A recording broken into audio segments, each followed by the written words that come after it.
Hello guys, Canon has just released the new firmware update for Canon R6 where we receive the C-Log 3 and recording in 2 card slots. This is just amazing.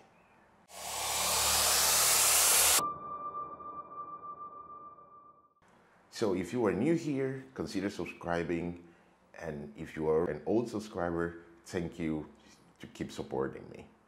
I'm Biography, and I do reviews, tips and tricks, tutorials, and talk about creative stuff, if you like talking about creative stuff. So let's get into the update. So the firmware is the 1.4, and yesterday I tuned in on YouTube, and the first notification that I received was from the Ordinary Filmmaker.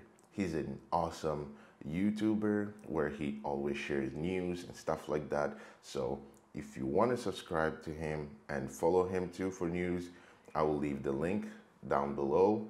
And yeah, go and shout out on him and tell him that I was the one who sent you there. So when I tuned in there and I saw that the Canon R6 had received this update, I was mind blown because I wasn't expecting them to give us all this love without even announcing it first. They just released it and were like, here for you guys, all the love for you guys. So we have an update that even the R5 don't have yet. And later on, I will explain why I don't think the R5 will receive that update, but hey, who knows? We can record in 2 card slots.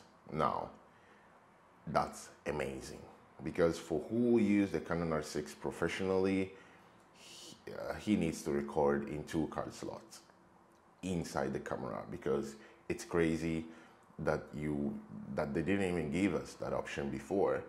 In my case, I don't really need that function because I shoot mostly on the Ninja 5. So, but it's good to have it. Yeah, it's good to have it. The only problem is that if you use a UHS 1 SD, it will not work. You have to have 2 UHS 2 cards and then it will work. And well, I think the reason why is pretty obvious, because the data that the camera sends, especially if you're in C-Log, and now we have C-Log 3, we'll talk about it soon. They are huge. So there is no UHS 1 card that can handle that amount of data. The Canon R5 don't have it, still don't have it. They have said that in a future update, the Canon R5 will probably receive it. But why I think it's going to be difficult, or it's going to be limited on the R5, because the R5 shoots 8K, and there is no way that the huge amount of file that the Canon R5 shoots will be able, like there will be like a UHS, even a V90 can handle that type of file.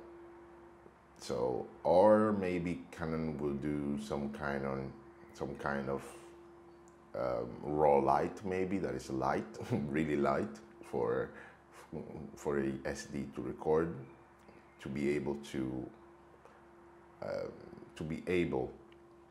handle that amount of file, or they will figure out something. But I think it's going to be pretty difficult for the Canon R5 that it will receive this kind of update. But hey, who knows? Maybe Canon will figure out something and do some magic and tricks to make it possible. And we have received the C-Log 3, guys. C-Log 3. I have tried it. It looks amazing. That Canon has decided finally to give a little bit of love to the Canon R6 users, and it's amazing that we finally get to use a C-Log 3, because we can have a little bit more of dynamic range. It's not a huge amount of difference, but any little more dynamic range that we can achieve, it's just beautiful and amazing. So guys, for today we can conclude here, but stay tuned because I'm going to do more reviews, especially on the C-Log 3, to see how it actually functions outside there compared to the C-Log. And let me know in the comment what would you like to see more. And if you need any help, you can reach out on me on biography on Instagram, or biography at gmail.com email, or my website biography.com. So there are a lot of ways to reach out to me. So if you need any help, just write me in one of those places that I already mentioned. But guys, stay safe, stay blessed, and have a beautiful weekend.